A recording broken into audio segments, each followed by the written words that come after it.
Kumusta mayong hapon kaninyong tanan? Dayon sa atong programa ang Kahaponon Uban ni Andoy, kini po inyong kasibya si Ferdinand Andoy Mañus. Adlaw karon nga Lunes, pitsa 21 ta sa buwan sa Setyembre tuig 2020 mga higala.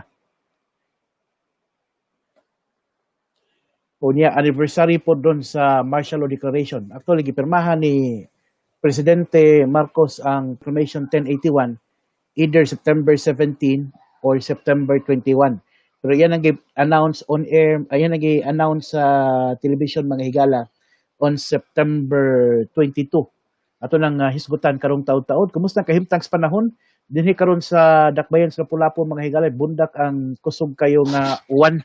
Hinaut-unta nga di po kayo kusog ang uwan diha sa inyong lugar nga nahimutangan kay mablaka punta kay ang kanila ba mga pag-uwan labi nagdi mo undang mga higala mo resulta dis pagbaha sa pipila ka mga lugar nato. So ako pang hinaot nga di lang kay unta kusog ang uwan nga inyong nasinati diha sa inyong tagsa-tagsa ka mga lugar karong na mga higala. Na nabalaka ko na nabalaka kaning nigawas karon nga balita mga higala nga tungod aning pagkuha ani mga dolomite sa kabukiran diha sa Alcoy. Dunay epekto ani ngadto ilang kadagatan. Kay kaning mga crushed dolomites ni nahagbong na pud gatos ilang kadagatan unya mo hinungdan nga ang mga marine life dito sa maong lugar sa Alcoy mga higala ang nangadaot na sab ang ilang seabed nahimo ng puti tungod ato mga dolomite gikan sa ilang kabukiran mga higala human nga ilang gisuplayan ang Manila Bay para pagpanindot ngadto no. So, on the other hand, nagpanindot ka ko sa kalugar, sa pikas habig po yung mga higala, doon na po kay gidaot nga ecosystem. No? Ang initial report mga higala, within 500 meters diha sa seawater sa Pugalo sa Alcoy, nangamatay na ang iyang ecosystem sa ilawom tungod sa bugat kayo nga siltation, tungod aning pagmina sa dolomite. Kani mo maong pagtuon base ni siya sa pagtuon nga gihimo sa Provincial Environment and Natural Resources Office. Human nga ilang gi-monitor ang quarrying site nga gipadagan aning DMC o kaning Dolomite Mining Corporation. Nakit-an sa Penro mga higala nga dunay mga crushed dolomites ang tuas dagat na hagbong. Posible nahitabo ni sa dihang gi-transfer ni siya sa mga pag-transfer sa mga dolomite gikan sa mga truck padung sa mga bulk carrier vessel kay ang gamiton ani pag-transport gikan sa mga truck padung adto sa barko mga higala kaning bulk carrier vessel mga conveyor belt raman. Nya kanira bang conveyor belt wa magud ni siya kilid. So matagak siya ngadto sa dagat. So mo ni hinungdan sa mao ni siya rason sa kaning heavy siltation mga higala diha sa Barangay Pugalo sa lungsod sa Alcoy. Mo ni nakakos mga higala nga nahimong puti ang seabed diha sa maong lugar. Mao nay nahitabo. So didto gidagsa mga higala ang Manila Bay sa daghan kayo nga mga tao para mo saksi sa ilang bag-o ngadto nga white sun.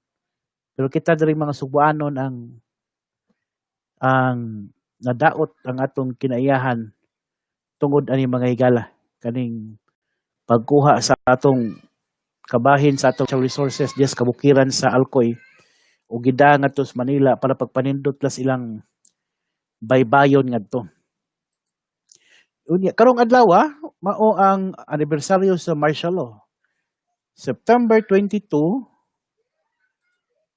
1972. Exactly 48 years ago mga higala. September 22, 1972, correction. Gipirmahan ni siya September 21 pero gipahibaw ni Presidente Marcos on September 22 na diha sa television kaning Proclamation number 1081. Kisabay nakahinumdum pa ninyo. Black and white pa man tong television kaniadto. Wa po kumataw ni mga higala kaning pagproklamar ni Marcos sa martial law. At akong gipangita diri sa YouTube kay padunggon kamo sa kaning iyang pag-declare sa martial law. Black and white pa ang TV ato, di pa kayo klaro gali ang audio, mga higala. Atong paminawon ha. Ang kaning declaration Of this month. I signed Proclamation number 1081, placed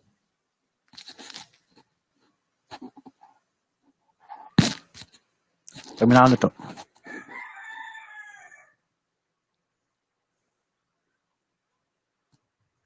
Di madungog, no? 9 o'clock in the evening of the 22nd. Now, I have proclaimed martial law in accordance with the powers vested in the President by the Constitution of the Philippines. The proclamation of martial law is not a military takeover. I, as your truly elected President of the Republic, use this power which may be implemented by the military authorities, but still is a power embodied in the Constitution to protect the Republic of the Philippines and our democracy. A republican, a democratic form of government is not a helpless government.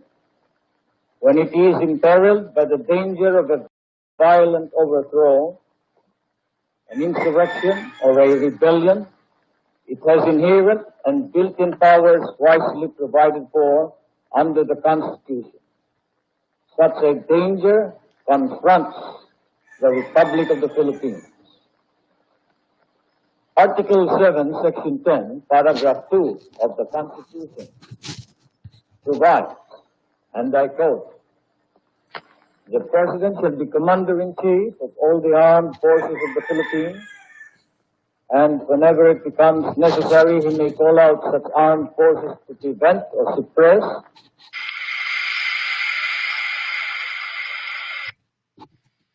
which only 6 were recovered from the area.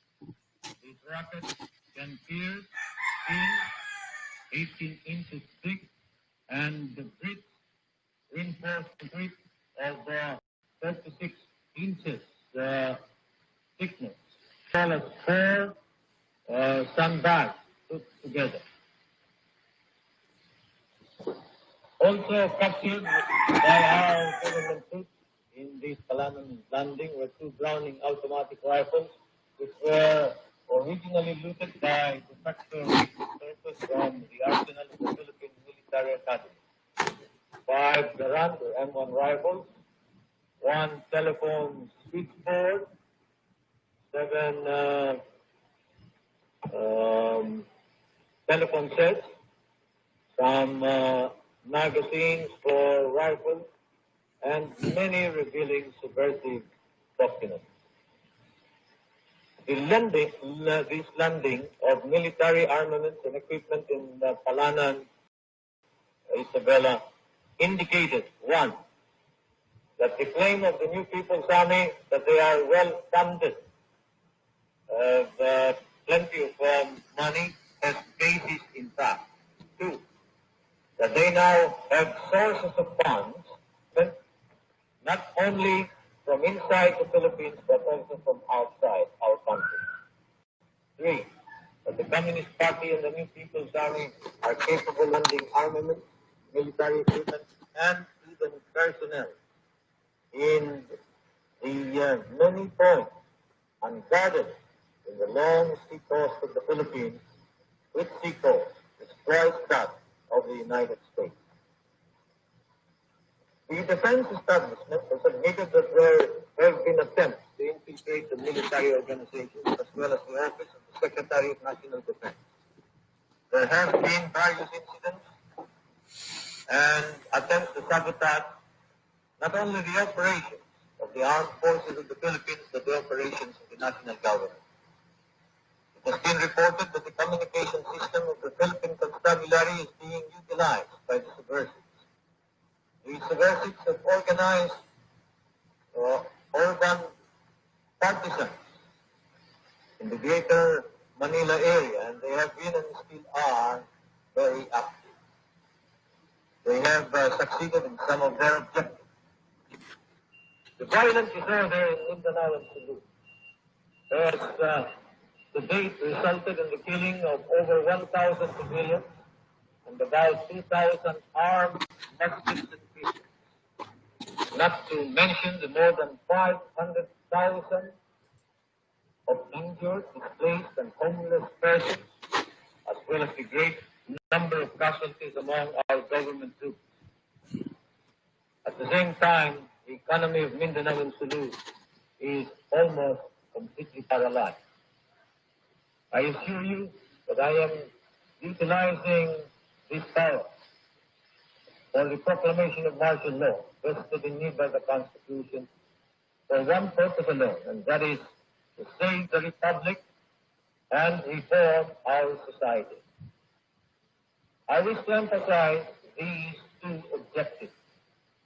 We will eliminate the threat of a violent overthrow of our Republic, but at the same time, we must now reform the social, the economic, and political institutions in our country. The plan, the orders for reform and removal, the iniquities of that society, the clean-up of government, of its corrupt and sterile elements, the liquidation of the criminal syndicates, the systematic development of our economy, the general program for a new and better Philippines will be explained to you. But we must start out with the elimination of anarchy and the maintenance of peace and order. I have had to use this constitutional power in order that we may not completely lose the civil rights and freedom which we cherish. I assure you that this is not a precipitate decision, that I have weighed all the factors. If there were any other solution at our disposal, and which could solve this problem, we would utilize such a solution, and I would choose it. But there is none. I've used the other two alternatives of first calling out the troops to quell the rebellion, and I have suspended the privilege of the writ of habeas corpus.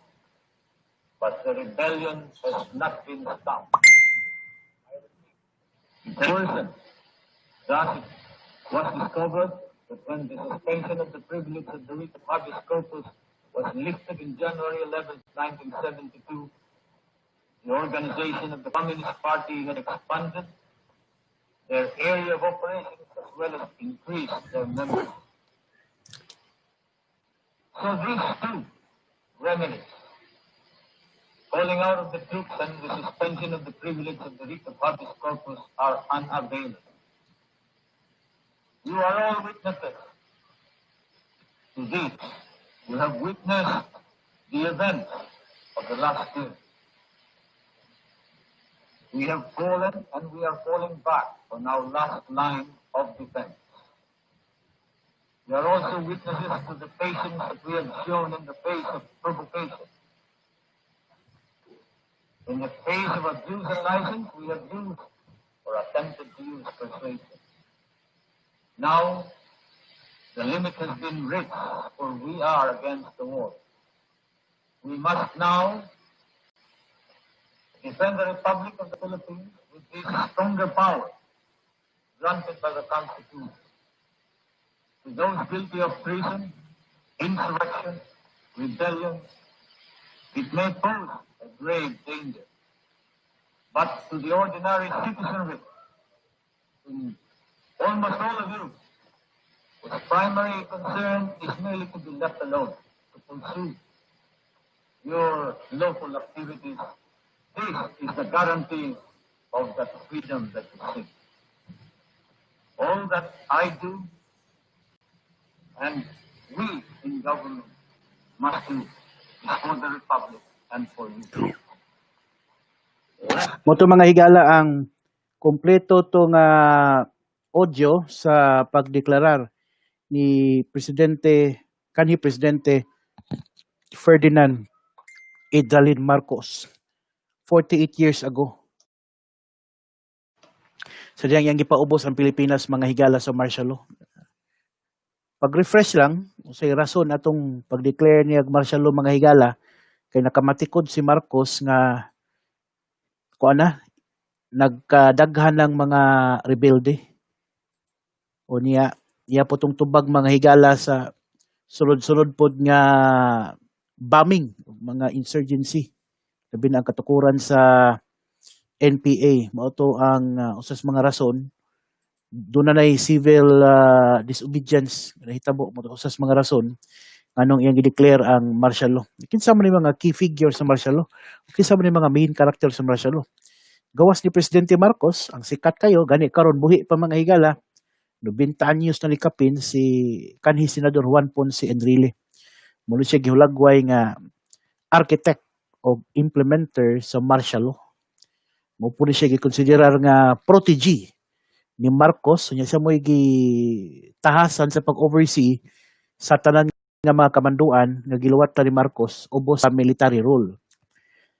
Nahimo ni siyang Defense Secretary from 1970 to 1986.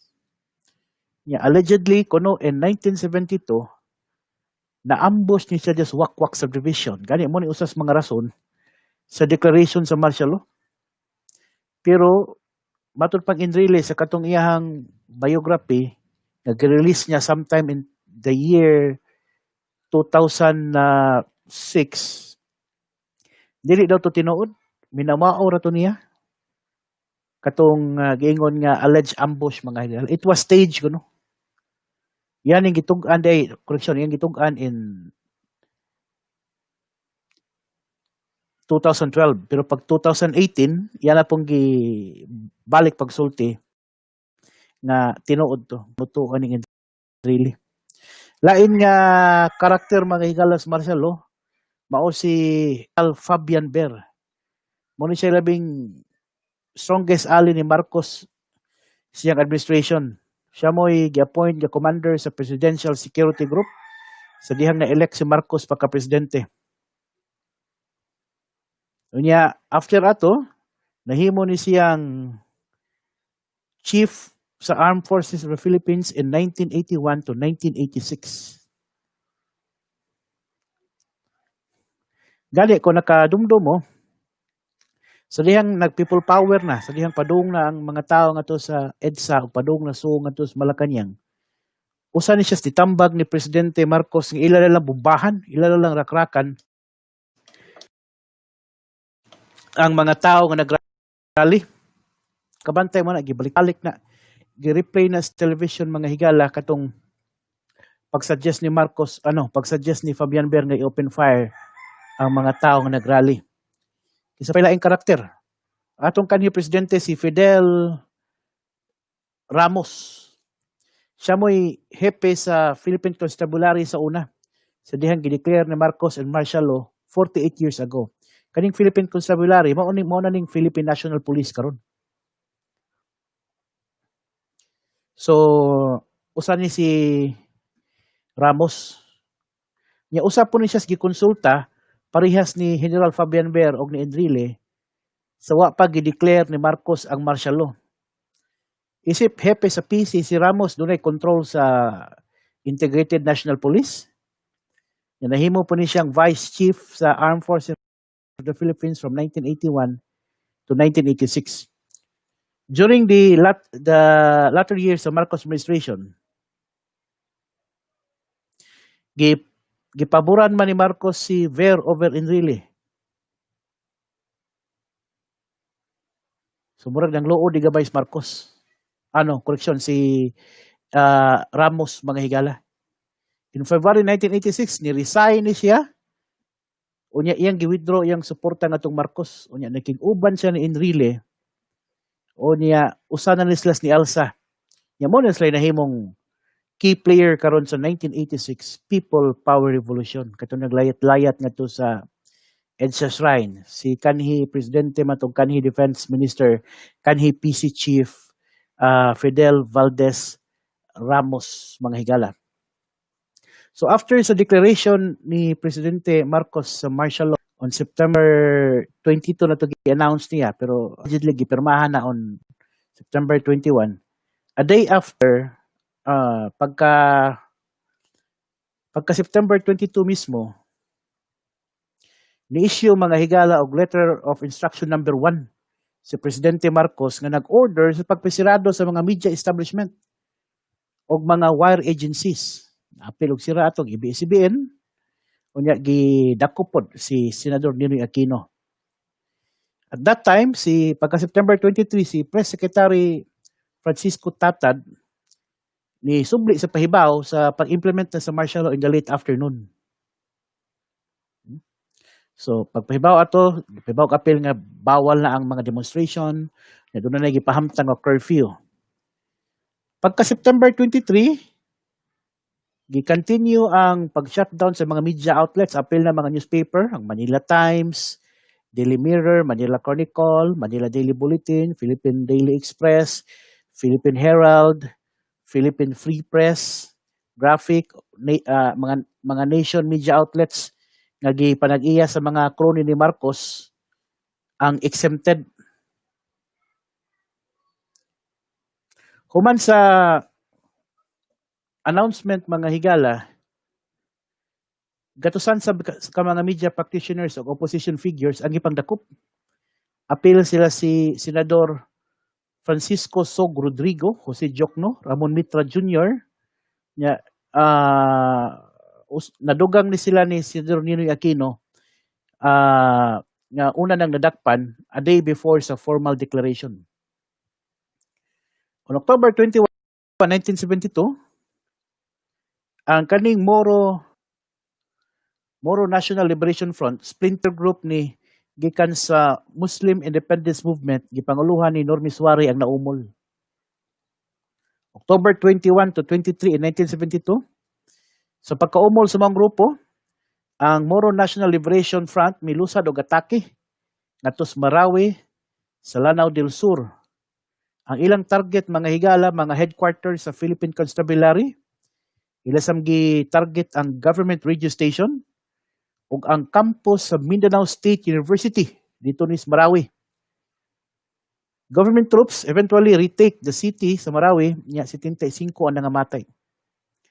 On November 2, 1972, Presidential Decree number 36 giluwatan ni Marcos, gipangkanselar ang mga prangkisa, mga permits sa tanang mass media facilities. Labi na katong ilang gidudahan nga nisuway pagpatumpas gobyerno. Unya nag-umol si Marcos og Mass Media Council nga maoy mo determine sa pag-grant certificate of authority to newspapers, radio and TV. It would be later be restructured as the Media Advisory Council. So si Primitivo Mijares mo nagsilbing chairman sa council o sa National Press Club. Halimbawa itong balahibo nila. Kaya mura marig nahitabo na pagbalik. On November 29, 1972, ang Constitutional Convention ni pasar sa bag-ong Constitution of the Philippines nga supposedly i-ratify siya pinagi sa plebiscite. December 7, si Carlito Dimalhig misuway ni pagpatay ni Imelda Marcos pinagi sa pagdunggab niya gamit ang buo sa usa ni ka-event diha sa asa ba nga stage, murag diha man siguro ni sa kanang naa diha sa Rizal Memorial Stadium. Event to siya sa National Beautification and Cleanliness Campaign. Nakita pa ko sa TV nang lamano si kanhi First Lady Imelda Marcos kalitning ni saka si Carlito Dimalhig nya midunggab. Nasamdan gi si Imelda na ospital gi si Imelda ato mga higala. Apil sa nasamdan, mao ang Beautification Campaign Administrator nga si Linda Amo Robles, samad sab. December 31, 1972, Si Presidente Marcos may issue aning Presidential Decree number 86 o gitawag ni Barrio Charter. Nag-cancel ni sa eleksyon alang sa ratification sa bagong konstitusyon unya gipuli ang Citizens Assembly nga ipahigayon sa January of 1973. January 10 to 15, 1973, sa first constitutional referendum, ang mga botante sa Pilipinas ug ang 35,000 ka mga barangay gipundok siya into a citizens assembly. Nya gisultihan lang sila, ipaisa ilang kamot kung muuyon ba sila sa pagpadayon sa martial law. Pero ang storya ko na ang pangutana ko no kisay way panihapon pag isa kuno tanas kamot. Sige, uyon ni sila i-continue ang martial law. Ang closure of Congress niya ang ratification sa bagong constitution. Ang mga accounts aning maong citizen assemblies nag-claim na ang questions were misrepresented to the assembly of voters. Muna akong isulti ganiha. And court cases are filed o nagsulti nga there is no proper submission to the people. No freedom of speech, press and assembly, and there being no sufficient time to inform the people of the contents thereof. January 15, 1973, katong Chinese drug lord nga si Lim Sing, gi-execute niya siya by firing squad diha sa Fort Bonifacio. Ang kaso niya drugs. January 17, may issue si Marcos aning proclamation number 1102 declaring the approval of the 1973 Constitution ug ang pagmando nga ipadlak ang Kongreso. March 31, 1973, usa ka majority decision sa Supreme Court ni basura sa kaso nga nag-question sa validity sa proclamation number 1102 nga nagsulti nga ang question sa proclamation sa validity sa proclamation was merely a political question. Ang decision effectively upholds the validity of the 1973 Constitution. Si Chief Justice Roberto Concepcion mao ni suwat mga higalas desisyon, yang gi-outline ang facts sa kaso. Kunya iyan ni gisuwat ang iyang kaugalingon nga dissenting opinion. Pagka April 24, 1973, ang NDF o kaning National Democratic Front is formally organized. On the same year, the same month, April, naumol ang kapisanan ng mga broadcaster ng Pilipinas. On July 27, 1973, pahigayon ang second constitutional referendum. Diin ang mga constituent assembly mubutar sila pinagi sa pag-isa kamot to supposedly ratify the 1973 Constitution, unya suspend the creation of the interim National Assembly, unya i-extend ang martial law. Apil na ang term sa presidente. September 1, 1973, gi-exercise ni Marcos mga higala ang Presidential Decree number 87. Ang kaning Oil Exploration and Development Act of 1972. May pirma siya og $12 million nga service contract uban ang mga Amerikano o mga Canadian. Uban po ang mga Philippine oil companies for oil exploration. Exempted sila sa tanan ng mga tax, apil lang sa income tax o ilabot sa income tax. Tanang duties for importation of materials to be used in the exploration. October 20, 1973, gi-appoint ni Marcos mga higala si Kirubi Makalintal, isip Chief Justice sa Supreme Court, na nipuli ni Roberto Concepcion. November 8, 1973, nimando si Marcos aning taas kayo nga semestral break, nga 3-day weekend, aron nga makasave og energy. On November 12, usa ka nationwide gasoline rationing system ang gipahamtang. Nya giumol ang Philippine National Oil Company aron mo ay mo supervise sa tanang oil operators. February 2, 1973 naumol mga higala ang DWGT-TV. Mao na ni karon ang People's Television Network. February 4, 1973, nagusbat ang Municipality of Jolo during the Battle of Jolo. Diin ang mga government troops nakigubat sa Moro National Liberation Front. March 11, katong Japanese lieutenant mga higala nga si Hiro Nada ni surrender na dito sa Malacca Palace.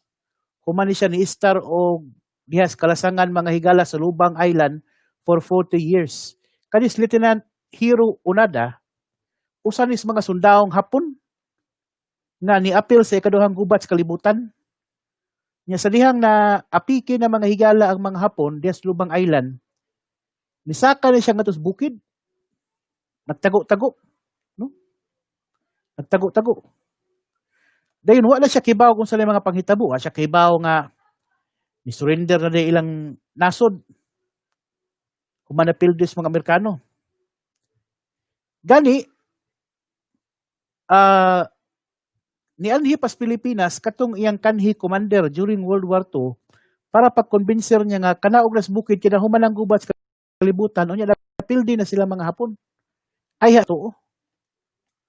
So nabuhi ni siya ngadto mga higala prutas sa kaning mga pag-ihog mga hayop kani siya gipasanginlan ni siya ngadto nga moy mangawats mga kabaw, moy mukawats mga manok, moy mukawats mga baboy sa mga tawo ngadto sa Lubang Island. Gipasanginlan sa siya nga gipatay pud pila ka mga tawo kay pwede man ka haniti may kani siya pagdag kutsilyo kani si Lieutenant Hiro Unada. Imagine na mga higala 40 years sa iyang pagtago-tago ito sa kabukiran sa Lubang Island after World War II. Aya pa siya ni surrender mga higala on 1973. Correction. On 1974 aya pa siya ni surrender. Ngadto ni Ferdinand Marcos, apil siyang gi-surrender katong iyang gidanga bolo. So grabe ni survival instinct niya si Japanese Lieutenant Hiro Unada. Pag uli niya ngadto sa Japan, national hero siya nga to. 30. On March 19, 1974, si Jaime Sin gi-install nga Archbishop sa Manila. Human sa kamatayon ni Cardinal Rufino Santos. Nahimo na ni siyang sakop sa College of Cardinals on May 24, 1974. June 24, 1974, nangutang ang Marcos administration og $17 million ngadto sa Kuwait. July 21, 1974, ang 23rd Miss Universe pageant giheld diha mga higala sa Folk Arts Theater sa Manila. August 5, 1974, ang Philippine Constabulary nagsugod sa Civilian Home Defense Force. Naduna na 36,000 trainees. Motoy unang hugna silang ipang-train sa ilang i-project nga 180,000 strong force. August 24, 1974, ang kaning Jesuit Sacred Heart Novitiate sa Novaliches gi-raid dis militar. Og ilan ning gipangita mga higala si Jose Maria Sison. Gidakop nila ang usa ka Jesuit nga si Reverend Jose Blanco tungod sa pasangil sa rebellion. On August 28, 1974, ang Marcos administration miutang na pod og $51.3 million gikan sa Asian Development aron ni sa pag-develop sa Metro Manila water system. Muna labing dako nga loan mga higala nila at that time. August 29, 1974, gimando ni Marcos ang pag-release ni Reverend Blanco og laing 13 ka mga estudyante. September 11, 1974, ang mga political prisoners gi-release in celebration pud ni sa birthday ni Marcos. Apil sa gi-release si Senador Jose Diokno, former World War II guerrilla leader Eleuterio Adivoso, Benjamin Gingona, Antolin Ureta Jr. o si Angel Baking. September 21, 1974, 2 years ni after sa pag-declare sa martial law, si Marcos issues Presidential Decree 557.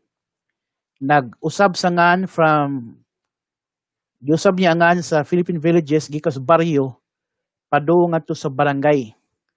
Base ni mga higala sa assertion sa kaning chronicler nga si Jose de Plasencia nga ang kaning barangay mao ni gigamit kaniadto pag-describe sa Philippine villages.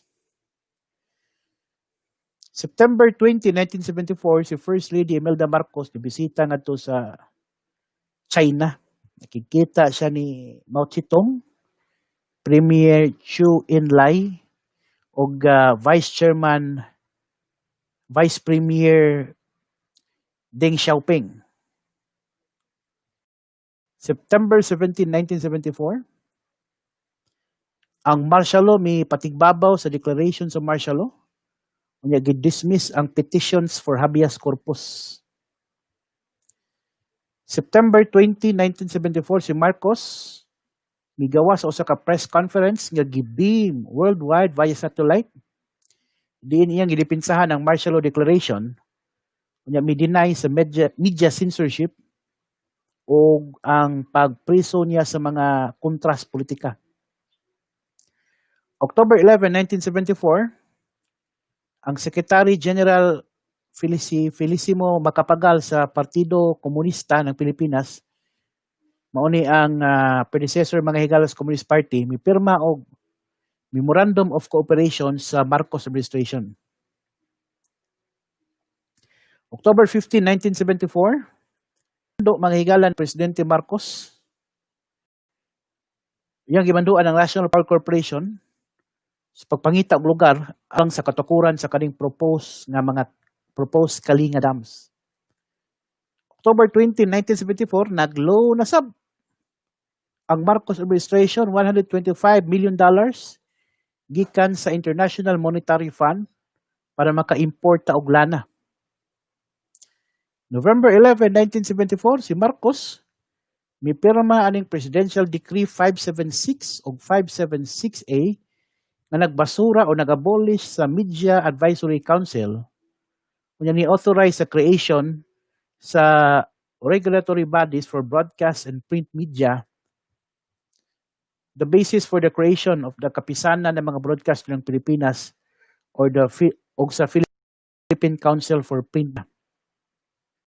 On November 20, 1974, ang tag-iyas ABS-CBN niya si Eugenio Lopez Jr., ang papa ni Gabi Lopez, na priso sila that time.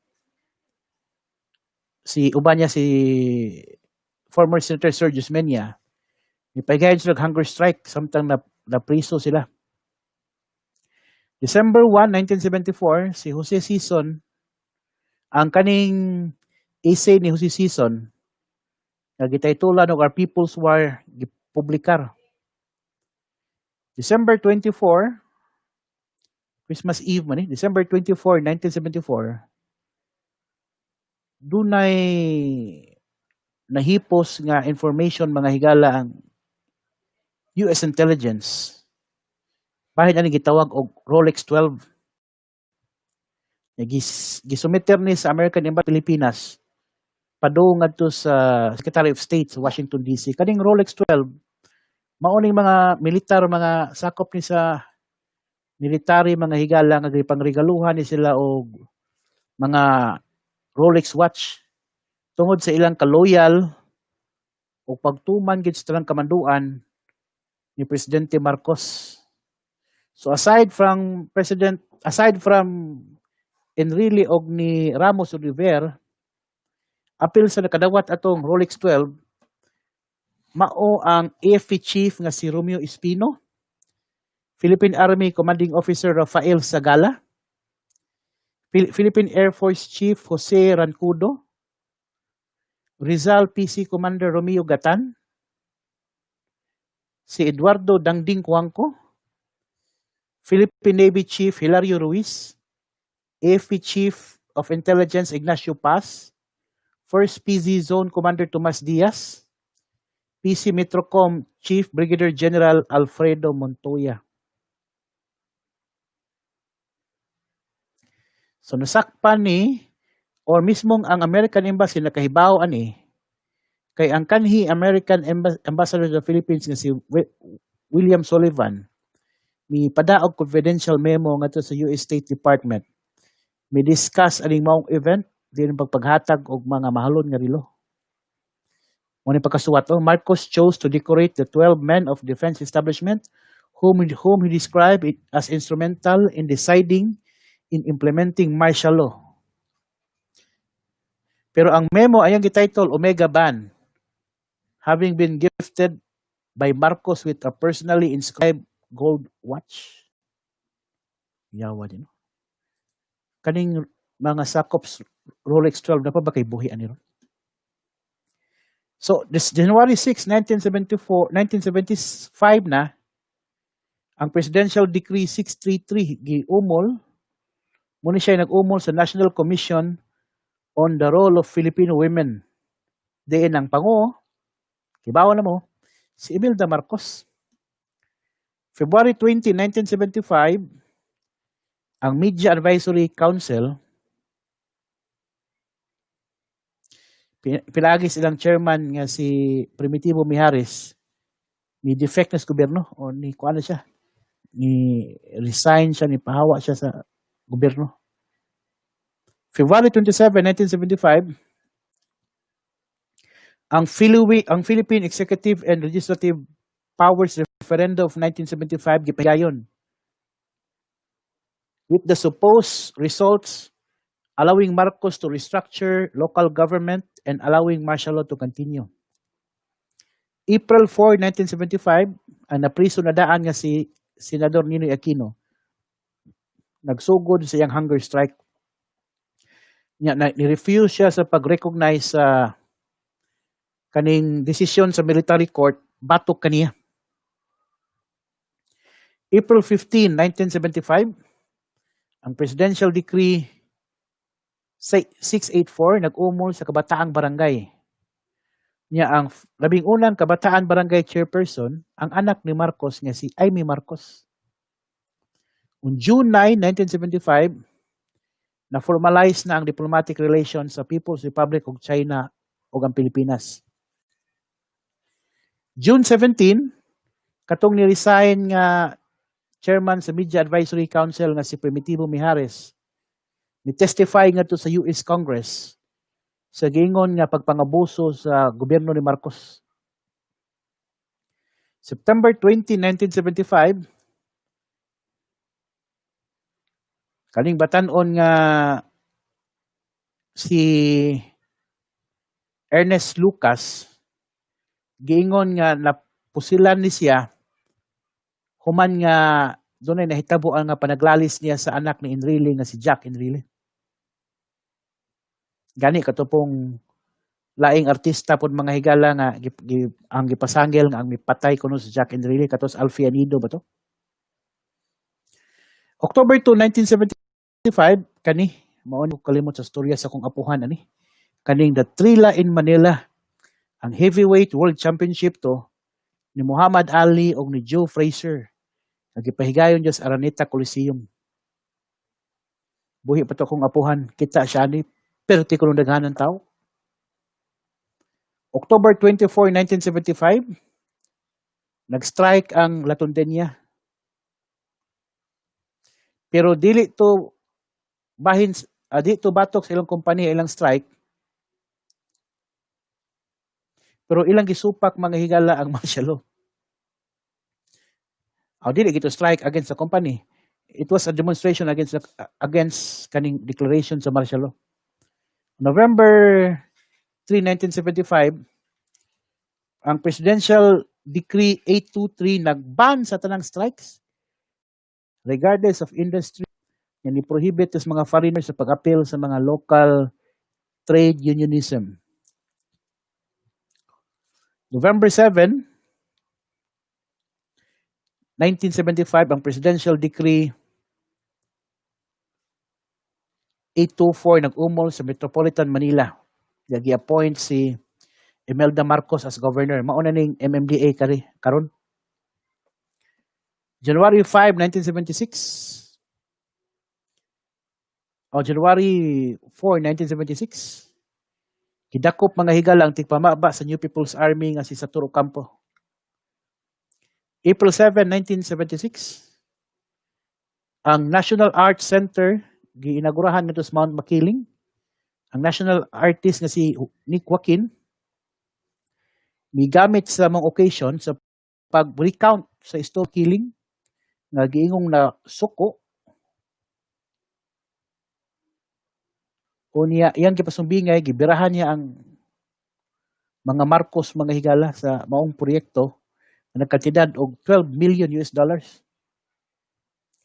On April 27, 1976, si Primitivo Mijares katong ni-defect sa Marcos administration, katong chairman sa Media Advisory Council, mi-publish siyang libro nga gitaytulan og The Conjugal Dictatorship of Ferdinand and Imelda. Sa July 1976, si Lieutenant Victor Corpus nadakpan. August 17, 1976, usa ka kusog nga linog. Gisungdan pod og tsunami mga higala ang ni hapak ngadto sa Murong Gulf sa Mindanao. 8,000 ka tawo ang namatay. August 26, 1976, si Bernabe Boscaino o komandante sa New People's Army ang nadakpan ngadto sa Pampanga. September 3, 1976, ang gobyerno nagsugod og pagdemolish sa mga illegal settlers sa Tondo in preparation for the upcoming annual meeting of Board of Governors of World Bank ug sa International Monetary Fund. Kapintos 400 families mga higala ang na-displace. October 4, 1976, martial law, gitugutan ang martial law na i-extend pinagi sa Philippine Constitutional Referendum of 1976.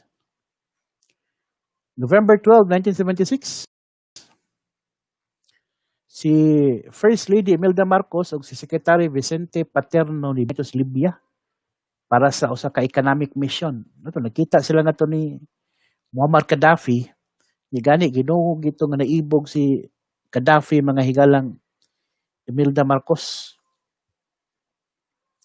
December 22, 1976, human ang Libya na himong mediator, ang MNLF o ang Philippine government may pirma aning Tripoli Agreement which would have established an autonomous region apil na ang Basilan, Sulu, Palawan o ubang lugar sa Southern Philippines, dividing authority over such field as foreign policy, defense, education, courts, and finances between Philippine government ug ang proposed autonomous government. Si Ferdinand Marcos isumiter alang sa ratification sa maong kasabutan to a referendum. January 20, 1977, ang AFP ni-enter into a ceasefire agreement uban ng MNLF. January 20, 1977,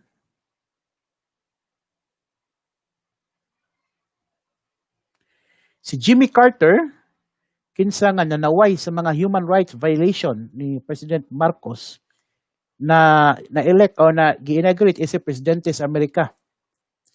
Pero nagpadayon niya po ng suporta sa US government sa Marcos pinaagi sa Carter administration. March 26, 1977 na niya, si President Marcos may pirma sa Proclamation 1628 pag-establish na sa Provisional Autonomous Government sa 13 ka mga probinsya ngadto sa Mindanao nga na-appeal sa Tripoli Agreement. April 17, 1977, dunay gipahigayon nga plebiscite sa 13 ka mga probinsya. Ang pag-umol sa one autonomous region is overwhelmingly rejected. Ug ang duha ka separate regional governments ang gihimo, usa sa Region 9, usa sa Region 11, ang probinsya sa Davao del Sur, South Cotabato ug Palawan nga nagtinguha nga di sila magpa-appeal sa maong plano. August of 1977, gipibaw si Presidente Marcos og amnesty alang ato mga napamatud-an nga guilty sa version. August 22, 1977, ang pag-impose sa curfew gi-lift na. August 31, 1977, tinun-an sa Mapua Institute of Technology nga si Archimedes Trajano, mi-attend siya og open forum diha sa pamantasan ng lungsod ng Manila. Diin ang presidential daughter o ang kabataan barangay chair nga si Amy Marcos mo speaker. Unya nangutana ni siya tungkol sa event, kinahanglan ba ang chairman sa kabataang barangay anak og presidente? O yan gisaway. Kaya di siya makakuha ang mong posisyon kung dili siya anak sa presidente. Nairita si Amy Marcos mga higala, unya si Trajano, gipugos pagawas ngadto sa forum. Gikulata sa mga bodyguard ni Amy Marcos. Pagka September 2, si Archimedes Trajano nakita ang patay. Doon mga bunog, niya gitorture, niya pitingi gubaas yung naong. October 1, 1977, si Eugenio Lopez Jr. o si Sergius Menya ni-eskapo sa ilang pagkapriso just Fort Bonifacio. Niya may lupad gato sa Amerika. On October 10, 1977, dito sa nahitabo ang Patikul Massacre. Niya 32 ka mga sundao gikan sa 1st Infantry Division sa Philippine Army ang napatay. Gipatay ni sila sa mga NLF forces, panguluhan ni Usman Sali dito sa Patikul, Sulu. November 10, 1977, ang Communist Party of the Philippines na ang chairman nila si Jose Maria Siso nadakpan. November 25, 1977, si Senador Ninoy Aquino, si Bernabe Buscaino ug si Victor Cruz na pamatud-an nga sad-an o gisintensyahan by death. Gisintensyahan og death by firing squad. Pero ang sentensya was never imposed. November 24, 1977, si Presidente Marcos ni pasangil ni kanhi Presidente Diosdado Macapagal nga ni tabang sa mga komunista nga to Central Mindanao. Mga higala, yaning tubag tungod kay kato si Diosdado Macapagal, anti-martial law man to siya. December 16, 1977, usa ka referendum ang ipahigayon. Ang result, which against empower the president to continue in the office and currently become prime minister. April 7, 1978, ang mga sakop sa interim batasang pabansa at na-elect sa Philippine Parliament election of 1978. Ang KBL, apil na si Imelda Marcos, with all 21, nakadaog sa tanang 21 seats sa Metro Manila o sa 107 seats nationwide. May 2, 1978, US Vice President Walter Mondale ibisita sa Pilipinas. June 12, 1978, ang inauguration mga higala sa interim batasang pambansa ni Presidente Marcos isip Prime Minister gipahigayon.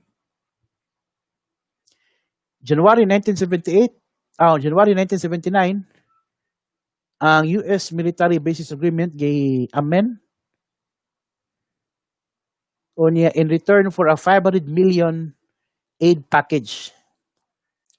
March 25, 1979, 23,000 ka mga Filipino civilian employees nag-strike in the various US bases.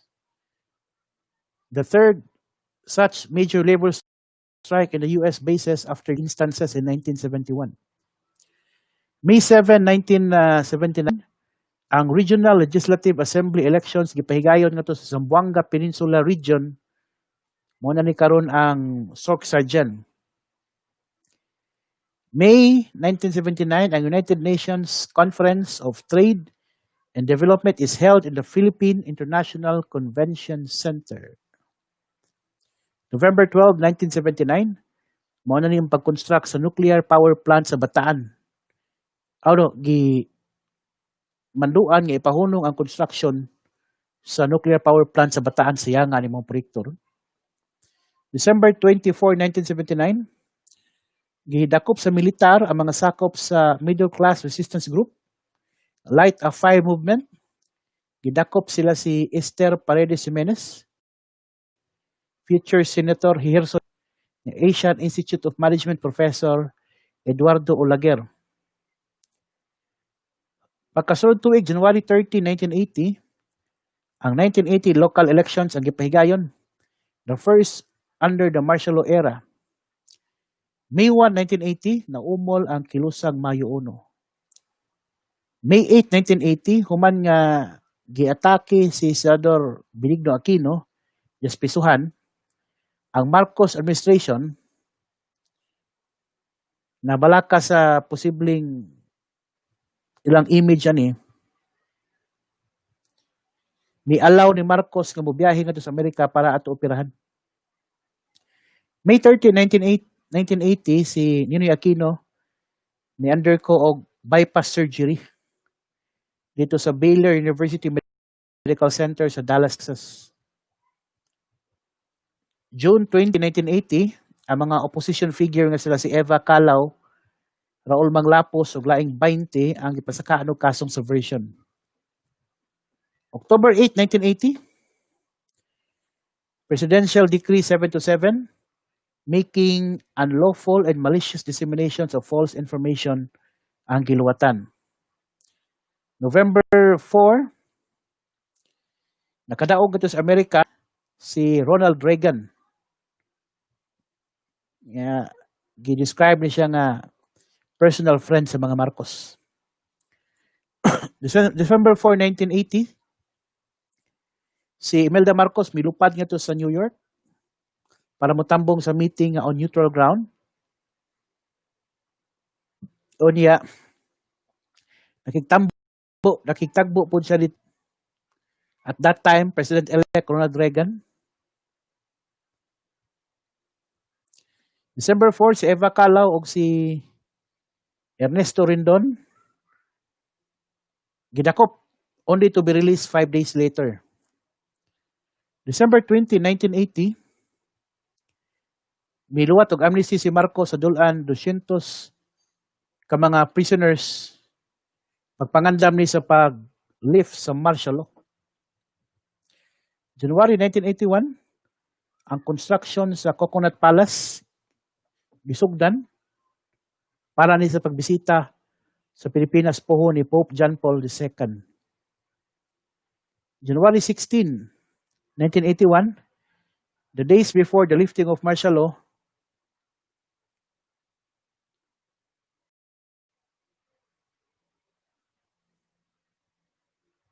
or kaning gilibkas ang martial law mga higala, wag gini mahitabo. Pero nakakita ta og video sa YouTube nga kisulti ni Marcos nga gilift ang martial law. Pero wala ni siya mahimong kabahin diha sa atong history. Uy, atong basahon ni mga messages mga higala. Gikan ni Fritz Irandiano, naaman pod martial law Duterte edition. Si Alejandro Macabeca, salamat kay ninyo. Mario Istoy Tunying, Charis Nazel, Jinky Bagasbas Amoro, Joniel Ningasca, si J. Pianyar Numiran, salamat kayo. Si Flor Damolo, si Tess Pats, salamat. Si Silvia Alfeche Lee, si Wilson Boris Herrera, Maria Susan Sandoval, si Well Aliling, Nanette Buntilaw, si Rex Warren, salamat kay ninyo. Si Felipe Borbon Minyusa, si Ma'am Rebecca Tagalog, may hapon niya ma'am. Si Marivic Tansinco, si Celso Noel Cabahog, si Edgar Gonzalez, Aparchiper Piscos, si Mercy Lauronilia, si Lianic Cindy, si Vandy, si Maris Timtim Abelo, si Marilyn Villacorta, si Norma Batubalonos Rumarate, si Ramil Pacaldo, si Grace Kiem, si Angie Aparicio, Maxi Briones, Leti Codia at Sharon, salamat kay ma'am. Si June Escalada, si Vic Balanay, si Doris Matoran o si Rex Warren. Salamat kaya sa pagsubay ninyo sa atong programang Kahaponon Uban ni Andoy. By the way, ganiha di ay gi-turn over ni Kongresista Pasada sa kaning 5 ni ka mga risograph machine. Kaning mga risograph machine mo ning gamiton mga higala sa pag reproduce ang mga modules para sa mga teachers. Kay sagad sa mga tinun-an diri sa upon mga higala ni adapt aning modular classes. So nagkuwang man ang mga naglisod ang mga magtutudlo sa lapu-lapu sa pag-reproduce kay gawas nga mahal ang photocopy. Munang giyatagan sila aning 5 ka mga risograph machine apil na ang kaning pila ni karim sa mga bond paper. So makatabang nig dako mga higala. Unya wala naman tay oras, salamat lang kayo sa inyong pakiguban nako karong hapon. Sa nga na lang sa itong mga kaubanan diri sa Sibya TV. Ako si Ferdinand Mañus, maayong hapon mga kasibya.